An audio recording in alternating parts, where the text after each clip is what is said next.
It was just another Tuesday. Cold air, quiet streets, and Malik Jenkins, 17 years old, backpack slung over one shoulder, walking home the same way he had for years. Nothing special about that night. Just a regular walk after basketball practice. His legs a little sore. His mind somewhere between the game they just lost and the sandwich he was gonna make. When he got home, he wasn't thinking about danger. He wasn't thinking about race. He wasn't thinking about what would happen if he took a shortcut through a neighborhood that didn't look like him, but he should single quotes vida. Hey, I'm Mark Schwa, and this is Injustice Browin. If you're here because you believe the truth still matters, subscribe. Stay with me and drop your thoughts in the comments. These aren't just stories. These are warnings. Now listen closely. Malik wasn't trouble. He wasn't even the kind of kid who talked back. His mom, Miss Denise, raised him right. Keep your voice steady, look folks in the eye, and always speak yes sir, no ma'am. She worked double shifts as a home health aide. Held it all together with hands that were always tired, but always steady. Malik had plans. He was going to be the first in his family to go to college. That night, it was 6:17 p.m. He checked his phone. No texts, just a chill wind and a slow sunset sinking behind the trees. His breath visible in the air. He turned down Sycamore Street, a shortcut. He'd taken it dozens of times, but this time, tires screeched. Sirens didn't even come first. Just headlights, blinding and fast, swallowing him up. The squad cars boxed him in. He froze. Bag dropped. Hands out. Get on the ground. It wasn't a question. It wasn't a warning. It was a gun already drawn. A voice already assuming. Malik stammered, I'm just going home. But they weren't listening. They didn't see. A kid with scuffed up Jordans and a backpack full of books. They saw threat. Suspect. Target. He dropped to the pavement. Face to the ground, asphalt digging into his cheek. His fingers spread like branches, trembling. The cuffs came next, tight, too tight. Like they were angry at him for something he hadn't even done. He tried to speak, ask what this was about. One of them told him to shut his mouth. Another told him he fit the description. What description? What crime? His heart pounded. Not just from fear, but confusion. He'd never been in trouble before. Not with school. Not with the law. He was the kid teachers trusted to take attendance. To the front office. The kid who carried his little brother's backpack when he got tired. But none of that mattered now. Because someone said they saw a black kid in a gray hoodie running from a robbery. That was it. That's all it took. Wrong place, wrong skin. As they shoved him into the back seat of the cruiser, Malik looked around. No one on the street. No witnesses. Just him and two men with badges who already made up their minds. His voice cracked, barely above a whisper. I didn't do anything. But nobody was listening. And as the car door slammed shut beside him, a part of Malik's life closed with it. Not because he was guilty, but because in that moment, to them, guilt came already dressed in brown skin. And the walk home became a sentence, one he hadn't earned, but would still have to carry. They booked him like they knew he was guilty.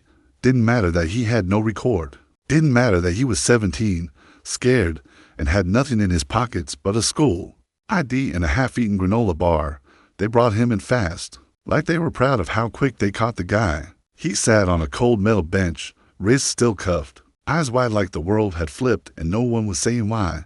Then the questions started. Not questions, really. Accusations dressed up like conversation. Where'd you go after the robbery?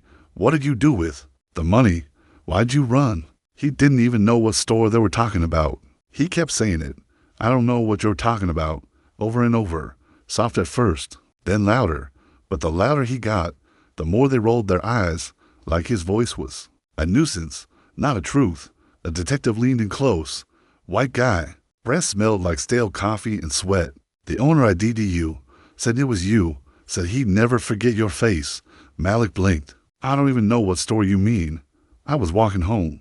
Didn't matter. The owner had said the suspect was black, tall, wore a gray hoodie. That was enough. In their minds, that was airtight. They said a witness saw him running. A witness. No name. No statement. Just the word witness tossed around like a magic spell.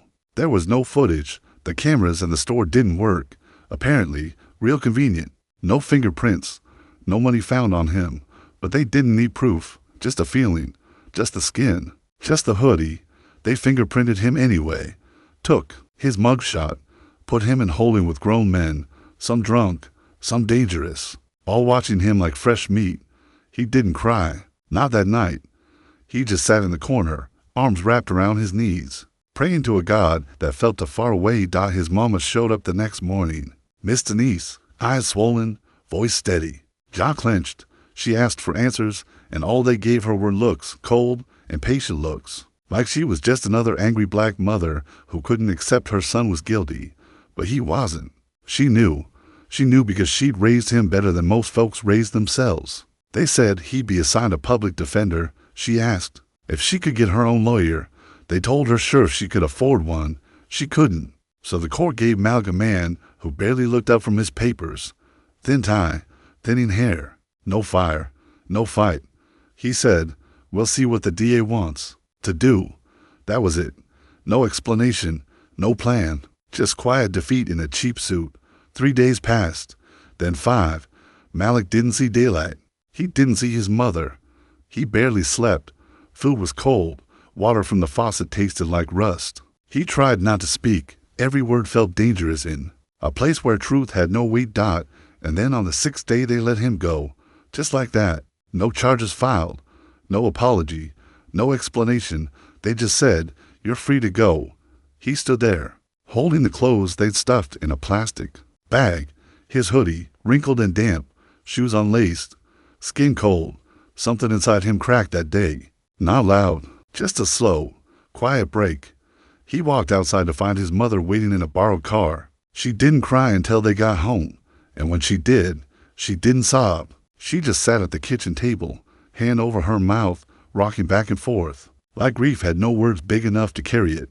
Malik didn't say much either. How do you explain being erased? Because that's what they did.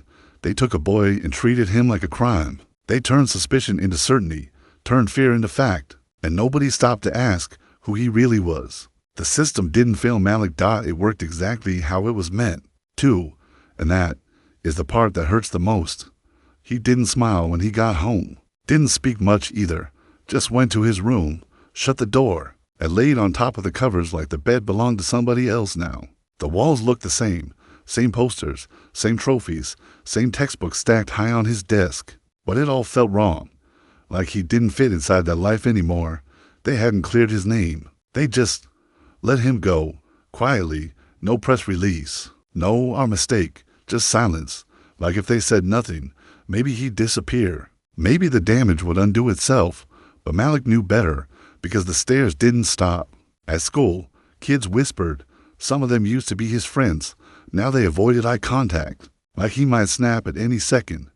Teachers looked at him longer than before, not in fear, just curiosity, like he was a puzzle they couldn't solve, but didn't really want to, even at the corner store. The old man behind the register moved a little slower when Malik came in, watched him a little harder. He'd never say it out loud. He didn't need to.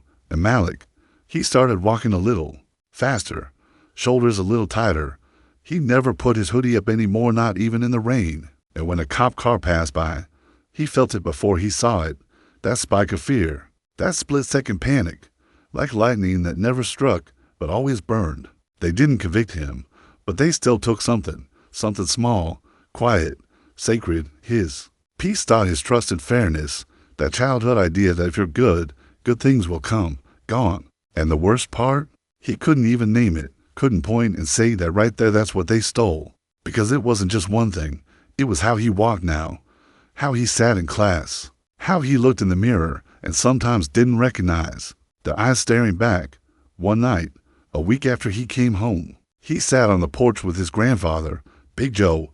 They called him 81, Vietnam vet, built like an old oak tree, scarred, strong, still standing. Malik didn't say much, just stared out at the dark street, arms crossed. Big Joe lit his pipe, took a slow drag, and said, "You think you the first?" Malik looked at him, confused. 16, his grandfather said. "I was 16 when the white officers beat me 'cause I walked down the wrong side of the street in Jackson. Told me I was too close to a white woman. My arm was broke for 3 months. My daddy never took me to no doctor. Said if we went, they'd just charge him with something." Malik just stared, speechless. Big Joe kept going. "You think this just happened to you? Boy, They've been picking us up for nothing since before your mama was born. Don't need a reason. Never did. You was born guilty in their eyes. He wasn't angry when he said it. He was tired. Malik looked down. So what do I do? Big. Joe leaned back. You breathe. You walk. You live. That's your answer. There was no revenge speech. No wisdom that wrapped it all in a bow. Just this truth. Sometimes surviving is the loudest thing you can do. They took more than time from Malik. They took a part of his youth. But what they couldn't take, what they'll never take, is that quiet voice inside that keeps whispering, I know who I am. Even when the world pretends it doesn't see him. Even when the world refuses to say sorry. Malik never got that apology. Not from the cops who slammed his head into the hood of a cruiser. Not from the judge who barely looked at him. Not from the town that never really said his name again, unless it was in a whisper. But he's still here, now 32. He stands 6'3", beard lined up. Eyes sharper than they were back then. His shoulders are broader, but that weight he carried at 17, it's still there. You just can't see it now. He works at a community center on the east side of town, the kind of place with cracked paint, worn floors, but walls that breathe hope. He runs a mentoring program, basketball, tutoring, life skills, all the things he never got when he needed them most. Some days, the kids test him, talk slick, shrug off the rules. But Malik doesn't yell. He just watches, waits, sees the fear behind their anger, the same fear he once wore like armor. He pulls them aside one by one, has quiet talks, tells pieces of his story not all at once, not to scare them, but so they know he's not just some grown-up preaching with a clean slate. He tells them how quickly your life can flip, how fast the truth gets buried when nobody in the room is listening, how easy it is to get labeled, boxed, forgotten. But more than that, he teaches them how to hold on, how to stay calm when your blood's screaming, how to walk away when the devil's poking your chest, how to breathe through moments that make you want to break something. He tells them what Big Joe told him, living through it, is the answer. Most days he stays late, sweeping up the gym or jotting down thoughts in a spiral notebook. That notebook's thick now, hundreds of pages. He writes not because he wants the world to read it, but because it's how he keeps the fire lit without letting it burn him alive. He speaks at schools when they invite him. He doesn't dress up much, just jeans, clean sneakers, and that voice, that steady, quiet voice that makes you lean in without even realizing. He doesn't ask for sympathy. He doesn't want it. He just tells the truth.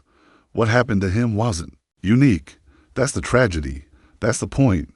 There's something powerful about seeing a man stand tall after a system tried to flatten him. And not with anger spilling from his mouth, but purpose in his steps. Malik doesn't trust easy. Still scans the room when he walks into stores. Still watches mirrors when he drives. Still doesn't wear hoodies at night. Some habits don't die.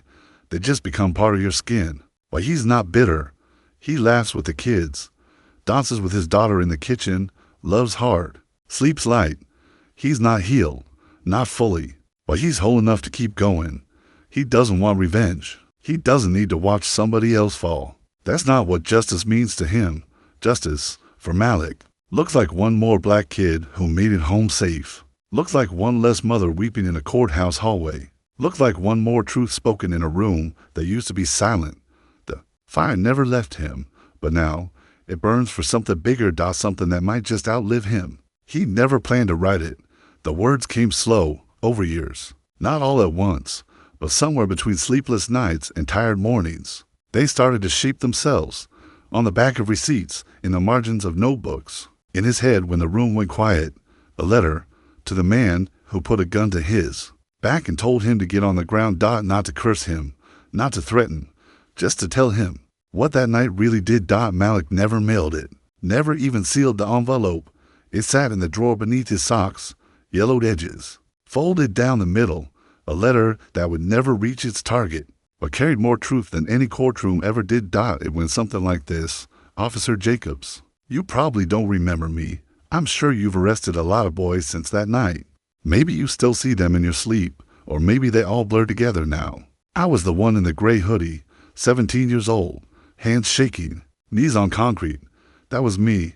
You told me to shut up before I even said a word. You looked at me like you already knew who I was, but you didn't. You never asked. I wasn't the boy who robbed that store, But that didn't matter to you. You need to know what that night did. Not just to me, but to my mother, who cried in the car the whole way home, but never let me see her break. To my little brother, who stopped wearing hoodies after that. To my grandfather, who didn't say a word for 2 days, just stared out the window with his fist clenched. Like time had looped back to 1962, it did something to my shoulders. They haven't fully dropped since. Something in my neck always stays tense, like I'm waiting to be grabbed again. I walk with eyes over my shoulder now, even in peace. And there's never peace. You didn't just arrest me, you rewired me. But here's what I didn't expect. I didn't expect to survive it. I didn't expect to grow into a man with love still in his chest. I didn't expect to become a father who tucks his daughter in every night, with hands that still shake sometimes but never stop protecting. I didn't expect to be someone who teaches boys how to walk through a world that sees them as threats before it sees them as human. You gave me fire, but you didn't burn me down. You lit something in me that day, not hatred, something deeper, something sharper, a hunger for truth. I need to make sure no one ever has to wonder if their life can be reduced to a fit description moment. You taught me that justice won't always come in handcuffs or courtrooms. Sometimes, justice is waking up whole. Justice is surviving long enough to tell the story you were never supposed to live through. I don't hate you, Officer Jacobs. I understand you, and that, I think, is the difference between us. Malik folded the letter, placed it back in the drawer, and didn't touch it again, because it wasn't for Jacob's it was for him. It was for the boy he used to be, the one who thought the world made sense, the one who stood on that corner waiting for fairness to show up, the one who had to learn too early that silence isn't safety and truth doesn't always win. But now he knows better. Justice didn't come from a judge. It came from surviving, from building something out of broken pieces, from raising a child with tenderness the world tried to beat out of him, from holding space for other boys to cry, scream, heal and still rise. And maybe that's the kind of justice no badge or gavel could ever give. He never mailed that letter, but he didn't have to, because the world around him, the kids who hug him after class, the mother who still sets his plate like he's her little boy, the voice he uses every time he tells his story without shame, that's where it lives. That's where justice breathes, not in revenge, but in becoming what they never saw in you, and building a life that speaks louder than their silence ever could.